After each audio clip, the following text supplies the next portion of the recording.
महाराष्ट्राच्या भूमीत देशाचे उद्याचे भवितव्य घडवण्याची क्षमता डॉक्टर सुजय विखे पाटील.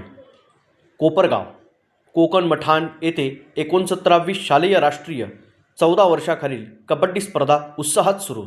देशभरातून 28 राज्ये व 8 केंद्रशासित प्रदेशांचा सहभाग. कोकण मठान प्रतिनिधी.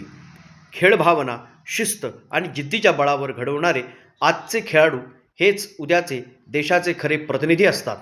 क्रीडा क्षेत्रात आत्मविश्वास, नेतृत्व आणि राष्ट्रीय बांधिलकीची घडण होते, असे प्रेरणादायी विचार माजी खासदार डॉक्टर सुजय विखे पाटील यांनी व्यक्त केले. कोकण मठान येथे 69व्या शालेय राष्ट्रीय 14 वर्षाखालील मुलींच्या कबड्डी स्पर्धेच्या उद्घाटन प्रसंगी ते बोलत होते. कोकण मठान तालुका कोपरगाव येथील आत्मा मलिक शैक्षणिक व क्रीडा संकुलात क्रीडा व युवा सेवा संचालनालय, महाराष्ट्र राज्य पुणे अंतर्गत जिल्हा क्रीडा परिषद व जिल्हा क्रीडा अधिकारी कार्यालय अहिल्यानगर तसेच विश्वात्मक जंगली महाराज आश्रम ट्रस्ट कोकण मठान यांच्या संयुक्त विद्यमानाने या राष्ट्रीय पातळीवरील स्पर्धेचे भव्य आयोजन करण्यात आले होते. डॉक्टर सुजय विखे पाटील यांच्या हस्ते स्पर्धेचे उद्घाटन करण्यात आले. यावेळी विद्यार्थ्यांनी पारंपरिक औक्षण करून मान्यवरांचे स्वागत केले. आयोजित संस्थेच्या वतीने त्यांचा यथोचित सन्मान करण्यात आला. त्यानंतर मशाल फेरीद्वारे स्पर्धेची अधिकृत व जल्लोषात सुरुवात करण्यात आली. डॉक्टर विखे पाटील म्हणाले की खेळातून संघभावना, परस्पर सन्मान व पराभव स्वीकारण्याची मानसिकता आणि विजय संयमाने पचवणे हे शिकावे लागते. राष्ट्रीय स्तरावर खेळाची संधी मिळणे हे प्रत्येक विद्यार्थ्यांसाठी अभिमानाची बाब असून या संधीचे सोने करून दाखवावे, असे आवाहन त्यांनी केले.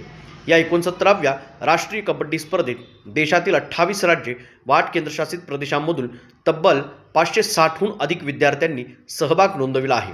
विविध राज्यातून आलेल्या संघांनी मान्यवरांनी आपल्या राज्यांची ओळख करून दिल्याने या स्पर्धेत केवळ क्रीडात्मक नव्हे तर राष्ट्रीय एकात्मता, बंधुभाव आणि सांस्कृतिक विविधतेचे प्रभावी दर्शन घडत आहे. पुढे डॉक्टर सुजय विखे पाटील म्हणाले, साईबाबांच्या पावनभूमीत असलेल्या या सर्व खेळाडूंचे स्वागत करताना अशा राष्ट्रीय स्पर्धांमधून देशाला भविष्यातील राष्ट्रीय व आंतरराष्ट्रीय दर्जाचे खेळाडू मिळतील, असा विश्वास त्यांनी व्यक्त केला.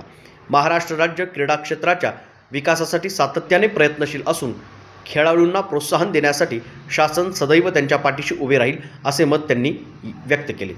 या उद्घाटन सोहळ्यास SP पंकज शिरसाट, अर्जुन पुरस्कार विजेते, शिर्डी संस्थानचे मुख्य कार्यकारी अधिकारी संत अजिंक्य परमानंद महाराज, नंदकुमार जोशी, बाळासाहेब गोरडे, विठ्ठलराव खून यांच्यासह अनेक मान्यवर, शिक्षण क्षेत्रातील प्रतिनिधी, क्रीडा अधिकारी, प्रशिक्षक तसेच मोठ्या संख्येने विद्यार्थी व क्रीडाप्रेमी उपस्थित होते.